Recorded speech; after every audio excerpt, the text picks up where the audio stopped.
Hace muchos años, en un pueblo apartado y sombrío, rodeado por un denso bosque, se erige una casa misteriosa que nadie se atreve a acercarse a ella. La gente del pueblo habla en susurros sobre el lugar, pero pocos conocen la verdad. Aunque muchos en el pueblo decían que la mansión estaba maldita, Lucía no creía en esas supersticiones. Escéptica por naturaleza, pensaba que las historias de terror sobre la casa eran solo cuentos para asustar a los niños y mantener a los curiosos alejados. En el centro del bosque, lejos de las miradas curiosas, se encuentra la Casa de la Sombra, una mansión antigua y desolada, cuyos ventanales rotos parecen vigilar a los vivos que se atreven a acercarse. El aire frío se sentía pesado, y a medida que se adentraba en el bosque, una sensación de ansiedad y desconfianza comenzó a invadirla. La puerta de la mansión estaba entreabierta, como si alguien la hubiera dejado abierta para ella. Los pasos resonaban en el suelo de madera, y las sombras parecían moverse por sí solas. Su linterna iluminaba objetos rotos y muebles cubiertos de polvo. Pero lo que más le llamó la atención fue una puerta sellada al final del pasillo, que parecía ser diferente a todas las demás. Era una puerta maciza, cubierta con extrañas marcas que Lucía no había visto nunca. La casa misma parecía cerrarse a su alrededor, presionando sobre ella, y la figura del hombre empezó a hablar en un susurro ininteligible, que sonaba como gritos lejanos. El hombre avanzó lentamente, extendiendo su mano hacia ella. Con cada paso, el aire se volvía más denso, y Lucía sintió que la vida se le escapaba. Lucía, sin pensarlo dos veces, empujó la puerta y entró. La casa se transformó, cambiando sus pasillos, haciendo que cada salida pareciera un laberinto interminable.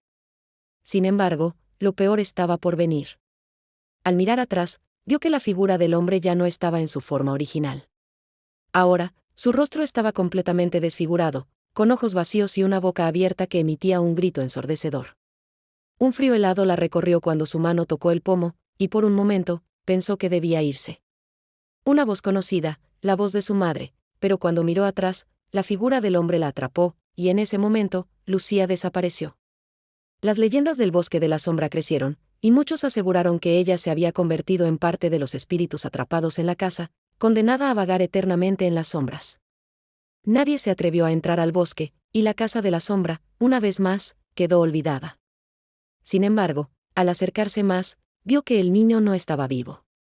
Como si el mal que habitaba la casa se estuviera manifestando ante ella. No te pierdas el próximo video que te pondrá los pelos de punta. Al principio, pensó que era una alucinación, pero cuando la sombra se acercó más, la figura se materializó. Era el espíritu de un hombre con una expresión de horror congelada en su rostro. Su rostro estaba pálido y contraído por el miedo. En su mano, sostenía una muñeca rota. Fue entonces cuando Lucía sintió la presencia de algo mucho más oscuro en la habitación. Un peso en el aire que hacía que fuera difícil respirar. Las paredes comenzaron a crujir, y el sonido de un lamento lejano llenó el aire. Sin embargo, algo la empujó a abrirla. Cuando lo hizo, fue como si la casa misma respirara un suspiro profundo, y al atravesar el umbral, Lucía entró en una habitación secreta. El interior de la casa estaba oscuro y polvoriento, con el aire pesado y estancado. Las paredes parecían susurrar, como si guardaran secretos oscuros. En el suelo, huellas de pasos recientes revelaban que alguien o algo había estado allí, a pesar de que la casa llevaba años deshabitada.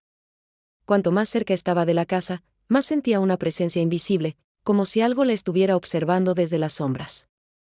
En ese pueblo, vivía Lucía, una joven periodista que había decidido investigar los rumores que rondaban sobre la casa. Un día, mientras investigaba en la biblioteca del pueblo, Lucía encontró un antiguo diario de un médico, fechado en el siglo XIX, que hablaba sobre una familia que había vivido en la Casa de la Sombra. En el diario, el médico relataba cómo la familia había sido marcada por la tragedia, comenzando con la misteriosa muerte del padre, que había sido hallado decapitado en su propia casa.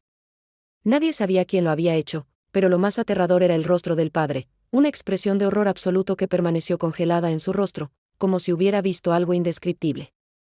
A medida que Lucía leía más sobre la historia, algo en su interior la instó a visitar la casa. La curiosidad se apoderó de ella, y decidió ir sola, sin contarle a nadie de sus planes. Esa misma noche, cargada con una linterna, su cámara y su grabadora, se dirigió hacia el bosque oscuro. Al principio, la caminata fue tranquila, con solo el sonido de las hojas crujientes bajo sus pies. Finalmente, después de lo que parecieron horas, llegó a la casa. A medida que Lucía recorría los pasillos, el silencio era inquietante. Se acercó lentamente, casi sin poder contener su curiosidad, y tocó la puerta. Dentro, encontró el cuerpo de un niño, aparentemente en paz, acostado sobre una cama antigua. Al mirar alrededor, Lucía vio una figura en el umbral de la puerta, una sombra que se movía, pero no tenía forma. Lucía intentó retroceder, pero las sombras comenzaron a rodearla. En un intento desesperado, Lucía comenzó a correr, pero las sombras comenzaron a moverse rápidamente. Lucía, aterrada, finalmente encontró la puerta de salida, pero justo cuando llegó a ella, escuchó una voz que la llamaba por su nombre. El pueblo nunca volvió a ver a Lucía. No te olvides de compartir, comentar y suscribirte para más historias aterradoras.